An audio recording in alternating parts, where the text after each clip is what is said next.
വൈകിട്ട് അച്ഛന്റെ കുടുംബത്തിൽ എന്തോ പരിപാടി, എനിക്കൊന്നും വയ്യ പോവാൻ താല്പര്യം ഇല്ലെങ്കിൽ നീ പോവണ്ട. അതിന് ഇവിടെ കിടന്ന് കരയുന്നതിന്. എനിക്ക് അല്ലെങ്കിൽ എന്റെ ഈ അച്ഛന്റെ വീട്ടുകാരെ പണ്ടേ ഇഷ്ടമല്ല, ഒരു മുണഞ്ഞ സ്വഭാവം. ദൈവം സഹായിച്ച് എന്റെ അച്ഛന്റെ വീട്ടുകാർ ഫ്രോഡ്, അമ്മയുടെ വീട്ടുകാരും ഫ്രോഡ്. ഞാൻ എന്റെ അമ്മയുടെ വീട്ടുകാരായിട്ട് മാത്രമേ സഹകരണമുള്ളൂ. എനിക്കൊരു വലിയച്ഛനുണ്ട്, മഹാപോകൃതനം കൈ പിടിച്ചവനാണ്. What's a matter? ചേട്ടൻ കളിച്ച് എന്റെ അച്ഛന്റെ സ്വത്തുക്കളെല്ലാം എഴുതി മേടിച്ചോണ്ട് പോയെന്ന്. അല്ലേലും ഈ ഒരുപാട് സ്വന്തക്കാരൊന്നും ഉണ്ടായിട്ട് ഒരു കാര്യമില്ലടേ. സത്യം, ഒരു ഉപയോഗം ഇല്ല. ഇവിടെ പോ കാർ എടുത്തോണ്ടോ ഇതെടുത്തോണ്ടോ എന്ന് പറഞ്ഞാൽ നമ്മളെ കിടന്ന് വിളിക്കും. എന്നിട്ട് ഒരു 100-200 നമുക്ക് ടിപ്പ് അതും തരൂല. എന്റെ കുടുംബത്തിൽ നിന്ന് എന്നെ വണ്ടി ഓടിക്കാൻ ഒരുത്തനും വിളിക്കൂല. വണ്ടി ഓടിക്കാൻ അറിയാത്തോണ്ടല്ലേ?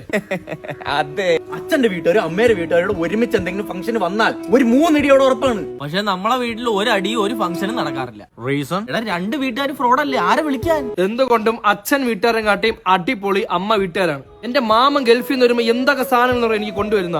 എനിക്കൊരു വലിയച്ഛനുണ്ട്, ഗൾഫിൽ നിന്ന് വന്നിട്ട് പിസ്തയുടെ തോട് പോലും തരൂല.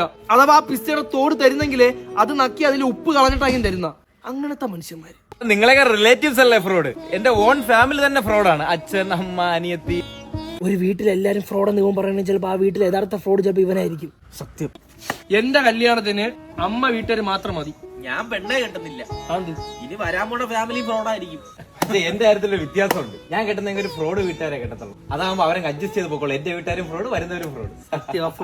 ഫ്രോഡുമായിട്ട് ജീവിച്ചല്ലേ ടാലിയായി.